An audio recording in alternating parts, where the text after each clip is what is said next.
انت عندك محصول الرز دخل على بداية طرد السنابل وخلاص، يعني يعتبر 30% طرد، 20% مش عارف ايه، وعايز ترشله حاجة ينجل معاك، عايز يحجم معايا، عايز شوية رز يكونوا كويسين، عايز اخد محصول من الرز بتاعي. انا تعبت عليه رش لفحات ودودة وي وي وي وي، فانا عايز ادوله رشه يخلي الحبايه عندي حبايه بسم الله ما شاء الله مليانه وكبيره وصلبه وتمام التمام. ارد ايه؟ ارش له ايه؟ هقول لك، ولكن بعد ما نصلي على الحبيب صلى الله عليه وسلم. إن الله وملائكته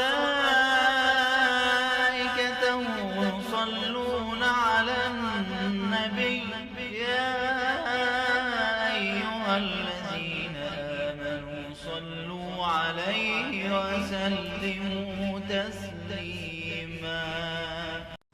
السلام عليكم ورحمة الله وبركاته. بسم الله والصلاة والسلام على رسول الله صلى الله عليه وسلم. لسه مكملين معاكم عن زراعة الرز في مصر من الزراعة حتى الحصاد موسم 2023. طبعا لو انت اول مرة تشوفنا يا ريت ما تنساناش من لايك واشتراك في القناة وتفعلوا زر الجرس عشان يوصلكم كل جديد ان شاء الله. النهارده موضوعنا موضوع برضه مهم جدا. احنا اتكلمنا قبل كده عن 4 رشات للرز: رشه لللفحه، رشه لسكبات الارز، رشه بوتاسيوم، رشه كالسيوم بورون. طبعا واتكلمنا عن فوائدهم وكل الحاجات ديت.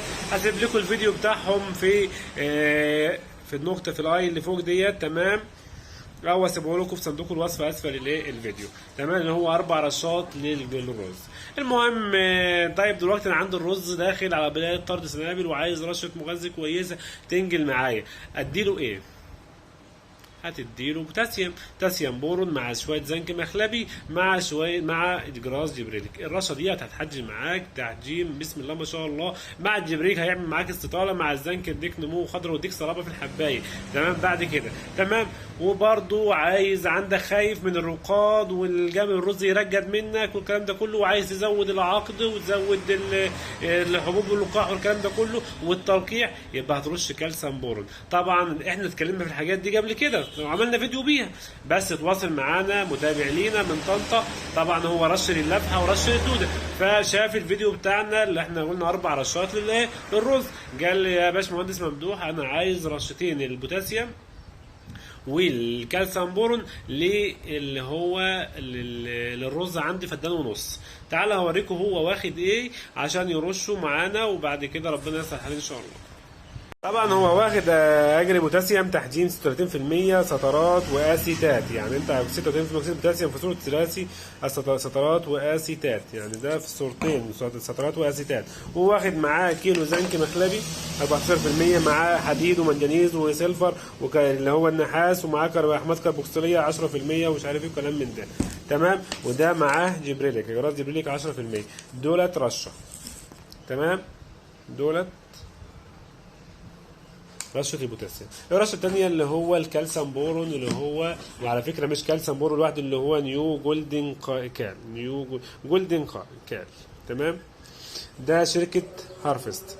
التركيبه بتاعته اسيتات كالسيوم 15%، في مغنيسيوم اللي مسؤول عن بناء الضوء الكلوروفيل والكلام ده، ومعاه زنك برضه 4%، ومعاه بورون 2%. حاجه محترمه جدا، بيديك صلابه وبيديك زياده عقد والكلام ده كله، تمام. فهو تواصل معانا قال يا باشمهندس عايز الرشه ديت، فجهزنا له الرشه دي الفدان ونص. واخد كيلو زنك مخلبي مع 3 جرام جبريليك مع لتر سطرات بوتاسيوم وكيلو كالسيوم بورون، معاه مغنيسيوم ومعاه زنك برضو، تمام، ومعاه كالسيوم، تمام. يبقى دول رشتين هيرشوهم خلال 3 ايام 4 ايام بين الرشه والثانيه، تمام. فهيرش الرشه دي وان شاء الله هتنجل معاه حاجه محترمه جدا. احنا بنشتغل من كل الجوانب، نقص عشان عنصر الزنك اللي بيديني صلابه في الحبايه، الجبريليك عشان يجي معاه استطاله في السبله، الكالسيوم عشان ينجل كل العناصر اللي في الورق والسقال يحولها للحبايه ويحجم معاه الحبايه، والكالسيوم يزود معايا عدد حبوب اللقاح والاخصاب والكلام ده كله، وبيديني صلابه في العود عشان الرز بعد كده ما يرجدش مني، فيديني حاجه كويسه وحاجه محترمه جدا. احنا مش هنطول عليكم عشان احنا متكلمين قبل كده في الموضوع ده وباستفاضه، فان شاء الله خير. طبعا انت لو محتاج اي حاجه برضو من عندنا، عايز رش لللفحه، عايز رش للدوده، عايز رش للقطن، عايز رش للرز، عايز مغذيات تحجيم، كل الحاجات دي تواصل معانا، بس بنشحن لاي مكان في مصر واللي انت عايزه بتاخده. وحاجات نتائج. عايز هيومك، عايز فولفك، عايز اي حاجه انت محتاجها، اتواصل معانا على الرقم ده 012 800 976. حاجات شركات وحاجات كويسه ونتائج. انت ليك نتيجه هتاخد مني حاجه مقابل ليها نتيجه، بس مفيش غير كده. يبقى تاخد مني مثلا بوتاسيوم ان شاء الله نتيجه، تاخد مني زنك ان شاء الله نتيجه، اي حاجه هتاخدها مني بفضل الله نتيجه. الحمد لله مش هتكلم عن منتج الا لما اكون مجربه وشغال عليه حاجه محترمه جدا جدا جدا. واشوفكم على خير ان شاء الله في فيديو قادم، والسلام عليكم ورحمه الله وبركاته.